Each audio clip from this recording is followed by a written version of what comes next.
Maison Adam. Bonjour tout le monde, je présente aujourd'hui notre avis sur 3 des 5 amplificateurs réseau Unity de Naim.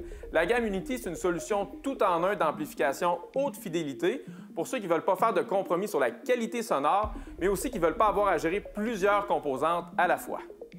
Pour cette vidéo, je vais donc parler du design / la qualité de fabrication, je vais parler de la connectivité, de la technologie et surtout le plus amusant, de la qualité sonore.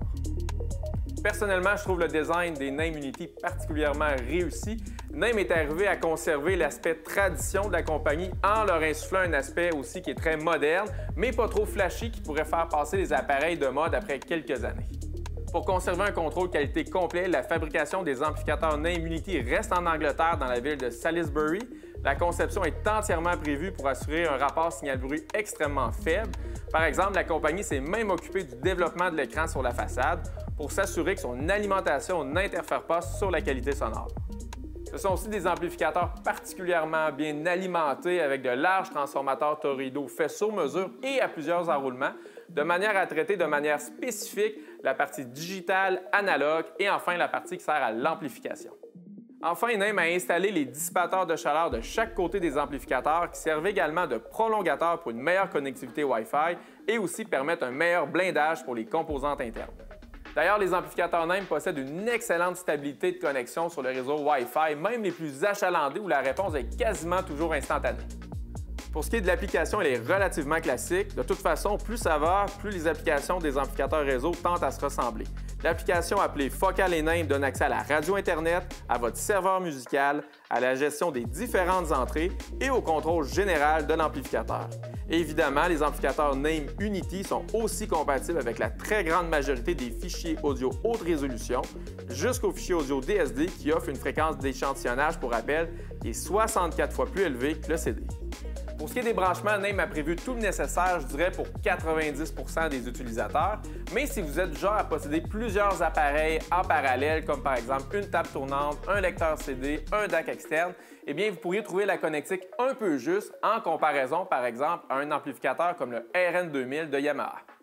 En fait, la seule chose qui manque réellement, c'est une entrée phono. Donc, si vous avez une platine vinyle, l'ajout d'un préamplificateur est nécessaire. Bon, on est rendu à la partie qui, je trouve, est la plus pertinente, celle de la qualité sonore. Je vais donc commencer avec le Naim Unity Atom qui dispose d'une puissance de 40 watts RMS par canal. L'Unity Atom est un bel exemple qui prouve qu'une puissance élevée n'est pas nécessaire pour profiter d'un son riche.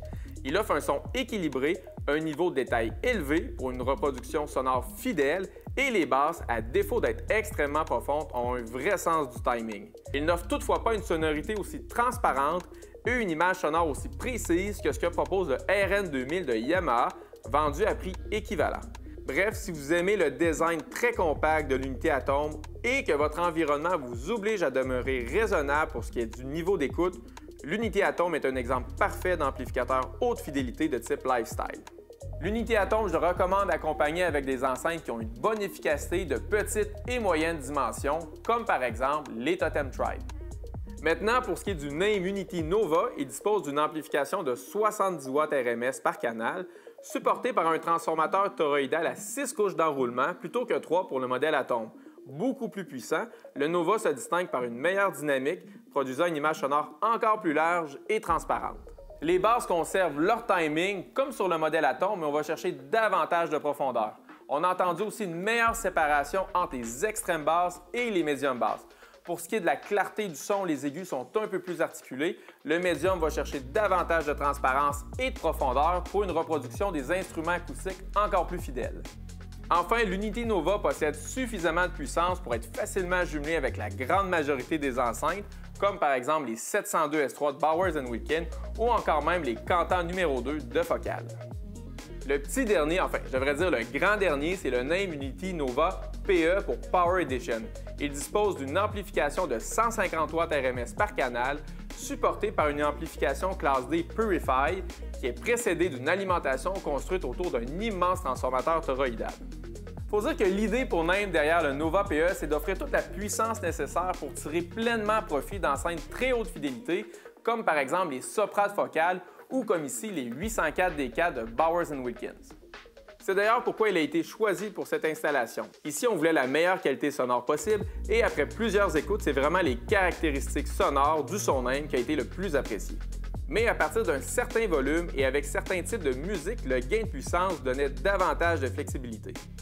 Le Nova PE offre un son encore un peu plus articulé et un peu plus défini que le modèle Nova régulier et aussi à haut volume, il conserve un meilleur équilibre sonore. Un titre comme No Man No Cry de Jimmy Sax le démontre particulièrement bien, où le saxophone devient presque tangible dans la pièce. Ce supplément de puissance permet aussi de reproduire des basses qui sont encore plus impactantes et rythmées. En ce qui concerne le caractère sonore, eh bien, celui du Nova PE est très proche du modèle Nova régulier, c'est-à-dire c'est un Soname, un excellent sens du timing, un très bon équilibre sonore et beaucoup de détails. Ce qu'on pourrait dire par contre, c'est que le modèle Nova va apporter un peu plus de chaleur au son, alors que le modèle PE va apporter davantage de transparence. On recommande le Power Edition à ceux qui recherchent la puissance, qui apprécient la simplicité et la convivialité d'un amplificateur tout en un, et qui veulent tirer le maximum de la qualité sonore de leur enceinte haute fidélité. Si vous avez aimé cette vidéo, je vous recommande de nous suivre sur nos différents médias sociaux ou encore de visiter notre site web sur le site maisonadam.ca. Maison Adam. Bienvenue dans la technologie.